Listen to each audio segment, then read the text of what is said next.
The Good Fairy. Pinocchio ran across the field and did not stop for a second until he reached the road that led to the fairy's house. As he rounded the bend on the hill, he looked down on the forest where he had first met the fox and the cat, but although he could see the giant oak rising up above the other trees, there was no sign of a roof or a chimney. Pinocchio had a sudden, sad sort of feeling, and he rushed towards the meadow where the little white house had once stood. It was no longer there. In its place was a marble slab. It was the fairy's gravestone. You can imagine how dreadful Pinocchio felt when he read the sad words inscribed on it. Here lies the fairy with blue hair, who died of grief on being abandoned by Pinocchio.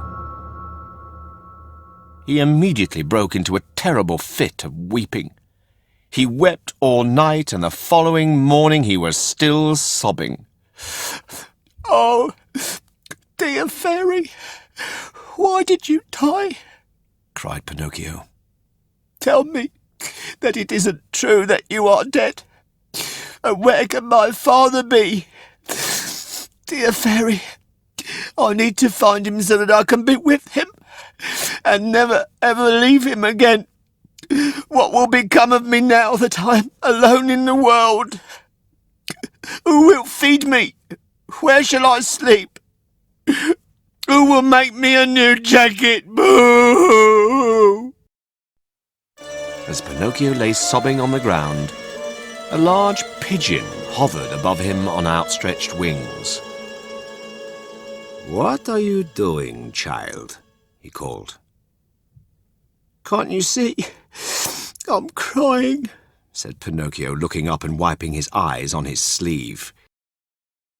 "Tell me, do you happen to know a puppet called Pinocchio?"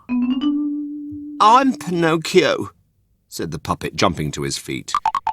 "And do you know Geppetto too?" asked the bird. "Do I know him? He is my father." "Do you know where he is?" "I left him 3 days ago on the seashore." "What was he doing there?" "He was building a little boat to cross the ocean. He has been looking everywhere for you, and now he has decided to search in distant countries over the sea." "Is it far to the seashore?" asked Pinocchio. "More than 1,000 miles, said the pigeon. "But if you climb on my back, I will take you there." Pinocchio climbed up, and soon they were flying so high they were nearly touching the clouds. Pinocchio grew curious and looked down, but the sight made him dizzy, so he held on tightly to the pigeon's neck. They flew and they flew until at last they arrived at a beach. The pigeon set Pinocchio down next to a group of people who were waving and shouting and pointing out to sea. "What is happening?" Pinocchio asked an old woman. "There's a poor father out there who has lost his son and set sail to find him. But the sea is so rough it looks as though the boat is about to capsize." "That's my father!" shrieked Pinocchio. "I must rescue him!" And he dived into the stormy waves. As Pinocchio was made of wood, it was easy for him to float, and he could swim like a fish. He swam all night through rain, hail, thunder, and lightning, determined to reach his father's boat. When morning came, he could see a long strip of land. It was an island in the middle of the sea. The tide was coming in, and the waves that tossed Pinocchio this way and that finally hurled him onto the pebbly beach.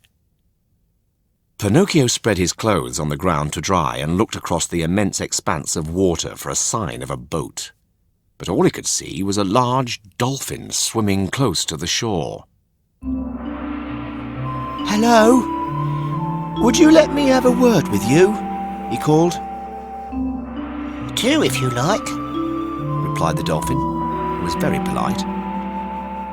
"Since you travel through sea by day and by night, have you by any chance seen a little boat with my father in it?" "Who is your father?" asked the dolphin. "The best man in all the world," declared Pinocchio. "With last night's storm, his boat will have sunk," said the dolphin. "And the shark who lives in these waters will have swallowed your father." Without a doubt. Pinocchio's heart sank. What was he to do? He was frightened and hungry too. Seeing a village in the distance, he set off for help. It was Busy Bee village, and everyone was as busy as could be. When Pinocchio begged for some bread, no one would stop and listen until finally a young woman took pity on him. "Help me carry these jars of water home, and I will feed you," she said. As soon as they arrived at her house, she sat Pinocchio down at the table and made him a wonderful lunch. Gradually, Pinocchio's hunger eased, and he looked up from his plate at the kind young woman.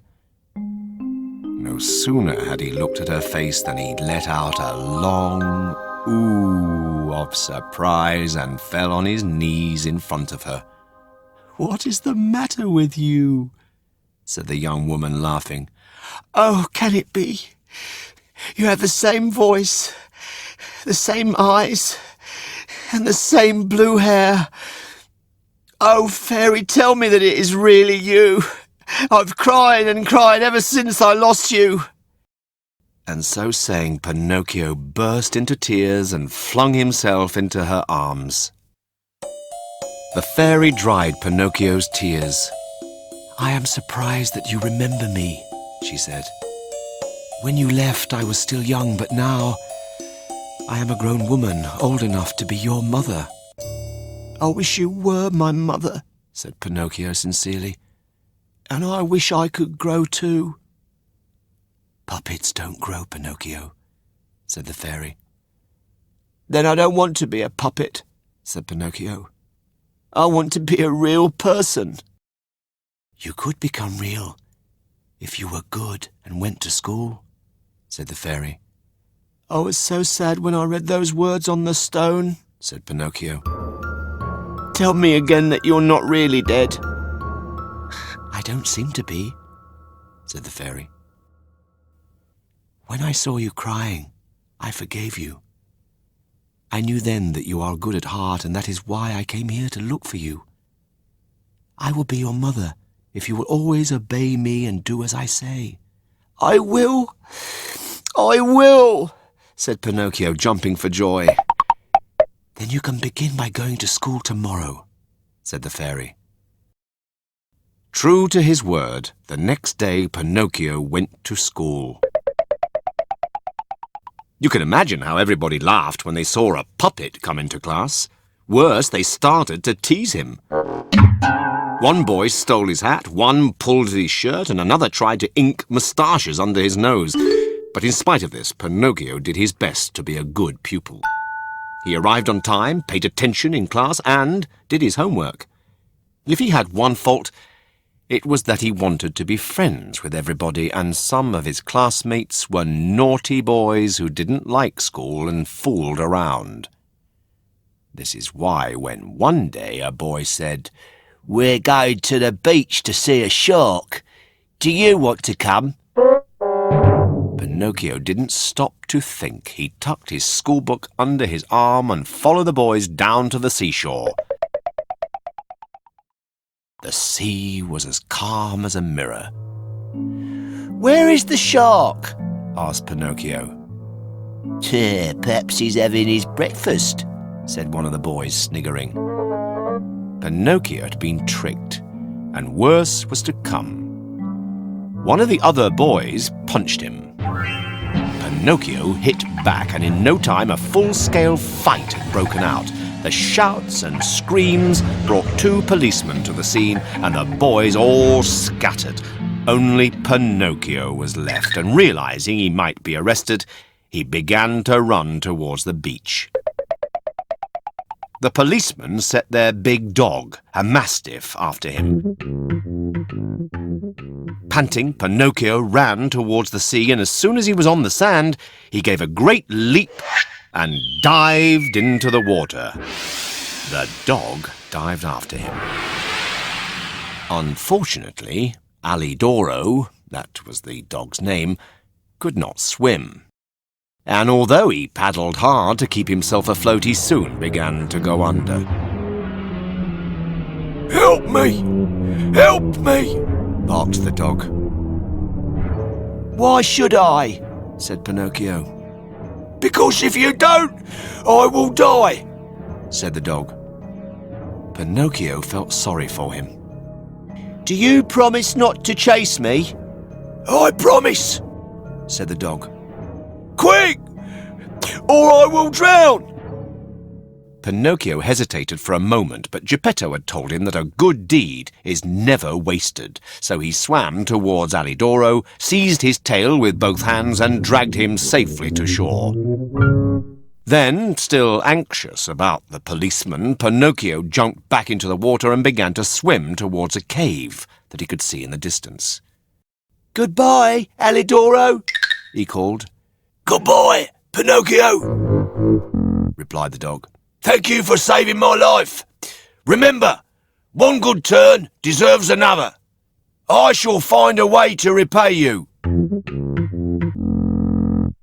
As Pinocchio swam towards the cave, he was surprised to see a wisp of smoke rising above the rocks. There must be a fire in there, he said to himself. Good, for I'm very cold. He had nearly reached the entrance when he felt something in the water lift him up and carry him through the air.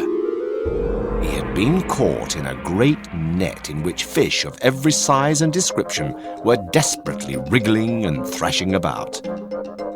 At the same time, he saw a fisherman with a long white beard who was so old and so ugly that he looked like a sea monster. Pinocchio heard him say with glee, What a catch! I shall have a fine meal tonight. It's a good thing I'm not a fish, said Pinocchio. But he spoke too soon. The fisherman put his hand into the net, pulled Pinocchio out and tossed him into a bowl of flour, together with a handful of anchovies. Pulling himself up and peering over the rim, Pinocchio could see a large pan sizzling on the fire. Oh no! The fisherman was about to fry him and eat him for supper. At that very moment, a huge dog bounded into the cave, attracted by the smell of fish. It was Alidoro. Save me! Save me! Cried Pinocchio. Recognizing the puppet's voice, the dog snatched the floury puppet from the fisherman's hand. He rushed out of the cave and up the cliff path. As if he knew the way already, he ran all the way to the fairy's house and dropped Pinocchio on the step.